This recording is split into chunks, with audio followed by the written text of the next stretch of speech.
and welcome back to English with Alice. Are you going traveling soon? Or do you hope to go traveling in the future? Today you are going to learn 10 essential phrasal verbs for traveling. We are going to look at the definitions, we are going to look at each phrasal verb in context, and in the second half of the class, we are going to do a quiz to test your knowledge. So listen carefully. Let's get going. The first phrasal verb is set off. This means to begin a journey. For example, we need to set off at 6 a.m. to avoid the worst traffic. So really important one to begin a journey, to set off.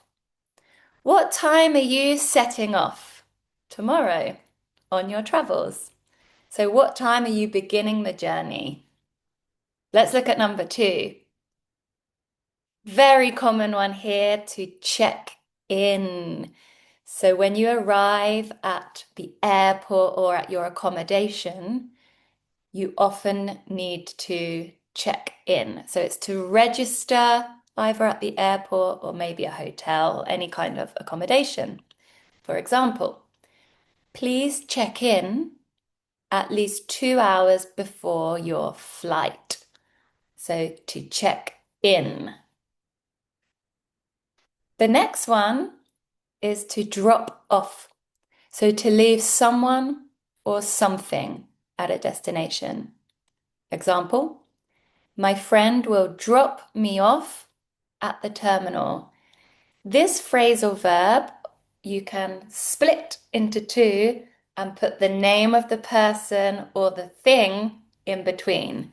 So here the example is, my friend will drop me off. My friend will drop her off. And it means to take someone somewhere, to leave someone. If we look at another example with a thing, so I need to drop my parcel off at the post office. So drop off. The opposite of drop off is pick up. So this is to collect someone or something. For example, can you pick me up from the airport?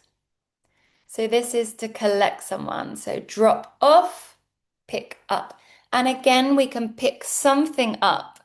I need to pick my parcel up from the post office.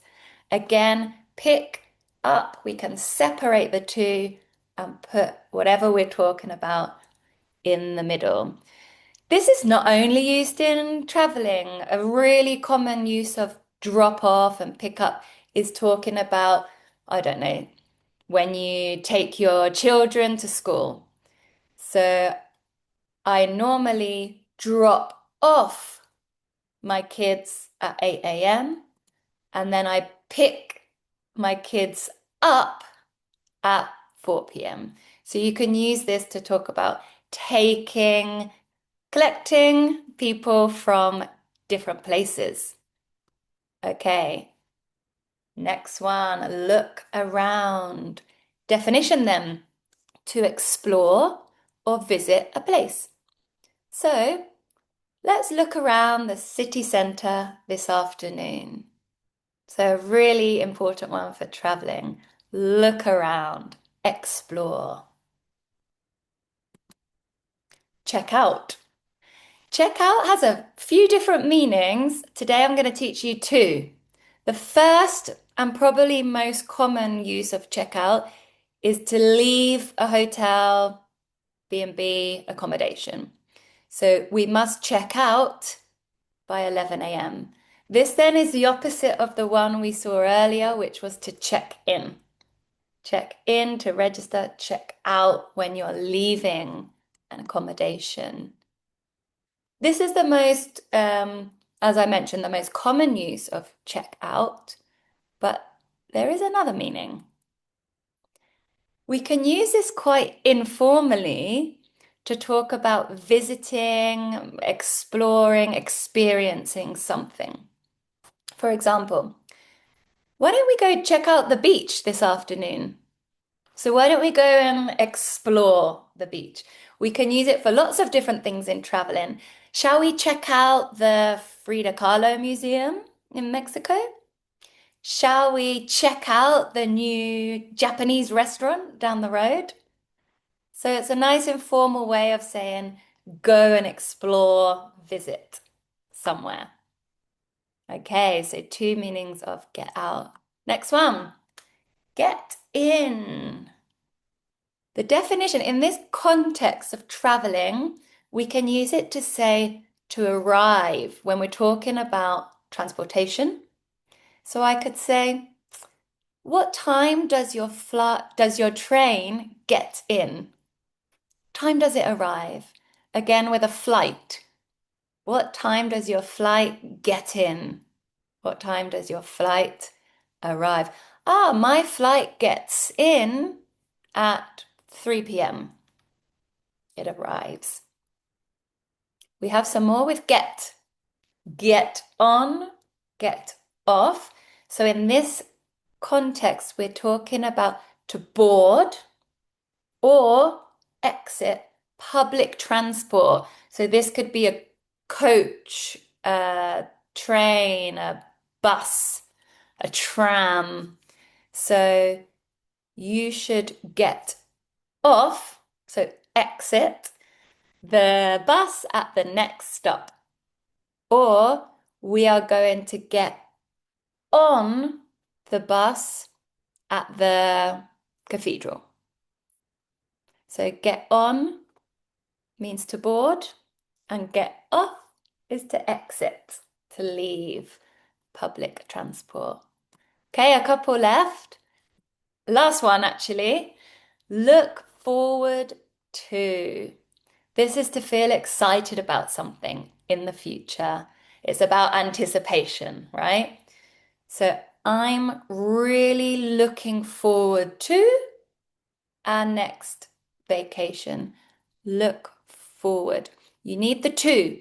This is the only one we've had with three words. So look forward to.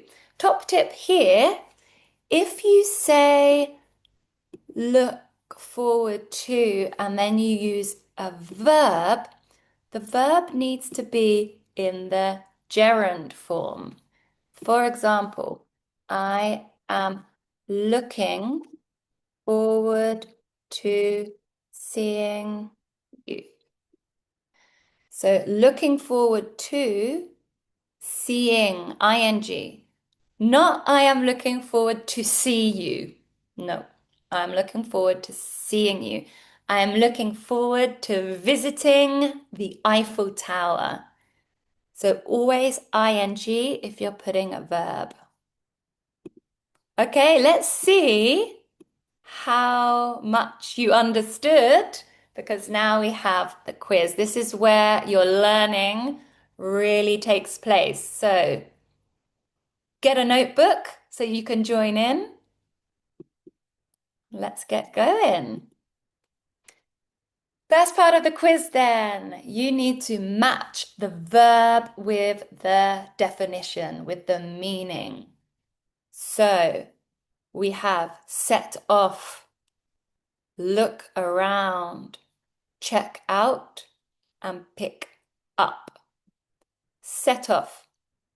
Is it explore an area, begin a journey, collect someone, or pay and leave a hotel? What do you think? Write down your answers. The correct answer is begin a journey, to set off. Okay, second one, look around. What do you think it is? If you said A, explore an area, you are correct.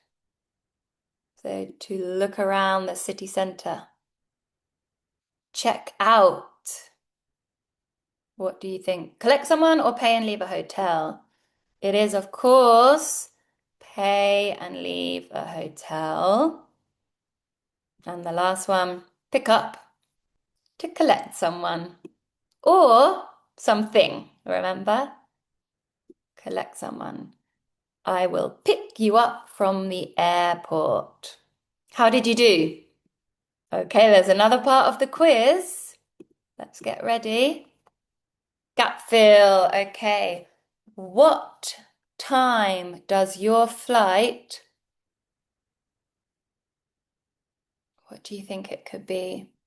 What time does your flight? This is the phrasal verb that talks about arriving. So this was get in. What time does your flight get in? Should we make it a little bigger or can you see it okay? Get in. Okay, next one. I am really my summer holiday. So this one was about anticipation, right? And it's 3 words. So this one is probably the most obvious. I am really looking forward to. I am really looking forward to my summer holiday.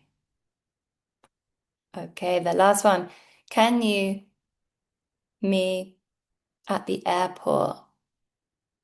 So you might be thinking, this could be pick up or drop off. But we need to look carefully at the preposition. Because it's at the airport, the correct answer here is can you drop me off at the airport? The reason why is because if you say, can you pick me up? We would say from.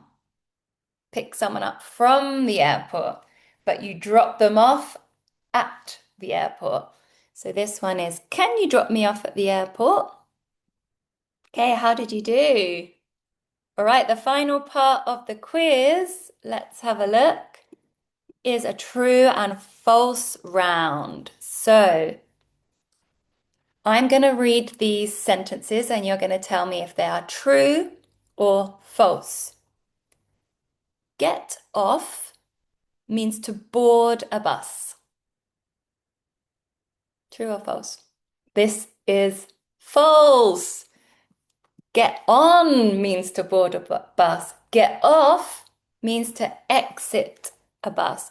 So this one is false. So we'll put a cross. Number 2, look around means to explore. True or false? This is, of course, true. Look around, explore. And the final one, set off means to arrive at a destination. What do you think? True or false? It is false. Set off means to begin a journey. If we want to say arrive at a destination, we have to say get in, right? If we're talking about transport. So my flight gets in at 3 o'clock. My flight arrives at the destination.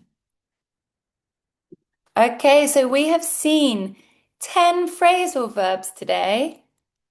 What I want you to do now for your challenge is to choose one of those phrasal verbs and use it in a sentence. So write your sentences in the comments and I can check them for you.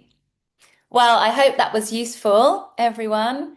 Happy traveling, and I'll see you next time on English with Alice. Goodbye.